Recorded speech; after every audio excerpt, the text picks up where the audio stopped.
What is going on, everyone? Welcome to another video. You've probably already read the title, but in this video I'll be going through my top 5 minimalism strategies. My definition, and probably many others, of a minimalist lifestyle is all about sidestepping diversions and focusing on what matters. And it's not just material items, it's every aspect of life. The 5 strategies that I'm about to share will basically allow you to place optimal focus on what matters in your life. Strategy 1 is simplifying your environment.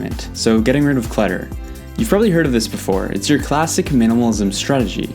But what's the science behind this? The results of this study showed that being surrounded by physical clutter competes for your attention, resulting in decreased performance. PhD psychologist Lucy Jo Palladino describes this as information overload.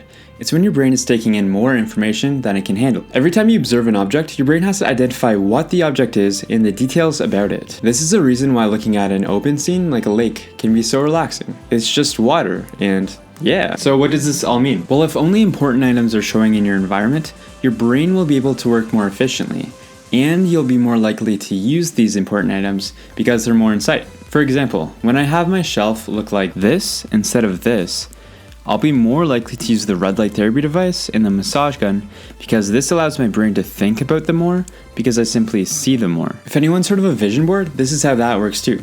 You see your goals more often, so you visualize your goals more often, so your brain thinks about your goals more often, so you're more likely to complete your goals. This concept can relate to folders on your desktop as well. For example, I only have 3 folders on my desktop, and this has allowed me to focus on certain folders a lot more. I put everything else in the folder additional. For emails, I unsubscribe from as many of those random emails as possible, so that I can place more focus on the important emails. For important items that don't really seem to have a place, I've got a bag for that. Things like important documents and random parts for the air conditioner, I simply just put in this bag. Every once in a while, I go through the bag and get rid of things I don't need. And this is a shoebox for chargers. Instead of having a bunch of chargers on the shelf that take away focus from the important items, I have them labeled in a box, which also makes finding them way easier. Due to all of these reasons, this is why my morning routine and my evening routine both include simplify the environment.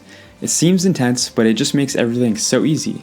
Your environment's literally always clean. Overall, being able to use your brain more efficiently and focusing on the important items will ultimately allow you to focus on what matters. Strategy 2 is max out your relationships. Figure out who you want in your life for the long term and maximize your time with them. Spreading yourself too thin with people who bring the not so good stuff to your life takes away from these solid relationships. Why is it important to focus on your solid relationships? In the over 80-year longest ongoing study on happiness, called the Harvard Study of Adult Development, found that the key to happiness was good relationships. Like anything with minimalism, relationships are definitely about quality over quantity. If you use social media a lot, consider unfollowing that guy that you've barely ever talked to that only posts about his truck. Ask yourself if you really need to be learning about his upgraded truck. In the long term, it'll be way better to give your attention to your solid relationships rather than that truck guy that you've barely even ever known. So takeaway is to not spread yourself too thin so you can give that attention to your solid relationships so that you can focus on who matters. Strategy 3 is lay the brick. When you're completing a huge goal, make sure that you give enough focus to each step of the goal instead of being overwhelmed with the entirety of the goal. Will Smith once told me, you don't try and build a wall. You don't set out to build a wall. You don't say, I'm gonna build the biggest, baddest, greatest wall that's ever been built. You don't start there. You say, I'm gonna lay this brick as perfectly as a brick can be laid, and you do that every day, and soon you have a wall. If you have a huge goal, simplify it by focusing on one step at a time and do each step as perfectly as you can. This allows you to focus on what matters without being overwhelmed with how large your goal is. Strategy 4 is scheduling your day hour for hour. I talk about this in the evening habits video. I want to emphasize how amazing this can be. If you schedule time for what matters and stick to the schedule, then you won't have time to be distracted by all the things that don't matter. Also, people who schedule exactly what they're eating for each meal and meal prep save an amazing amount of time. I'm planning to do a future video on a super simple time-saving healthy meal prep. For me, I can get distracted by watching dog videos for way too long, like many others. So by scheduling my day, it helps me keep focused on what I want to accomplish for that day. So overall, scheduling your day helps you to focus on what matters. Strategy 5 is only purchase the essentials. Figure out what your essentials are and mainly purchase them. Something that's not essential for me is having a lot of clothes. I got this shirt 8 years ago and it was only $7. Here's the photo evidence. This is a Facebook photo of me 8 years ago, still wearing this shirt. This doesn't mean buy the cheapest clothes possible though. It's getting bang for your buck. What a bizarre expression. Again, it's definitely quality over quantity. For example, I have 3 pairs of Lululemon pants and these are literally all the pants I need.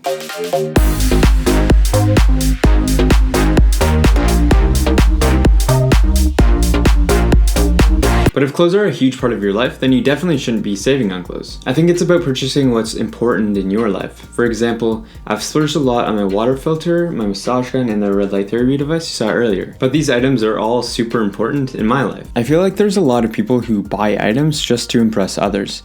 But if people don't like you for just who you are, then you shouldn't be around them, right? That's deep. Only purchasing essentials will allow you to save up to invest or purchase things that you really need in the future so that you can have those things that matter. Before using these 5 strategies, ask yourself these questions. What's important to you in your life? What aligns with your goals?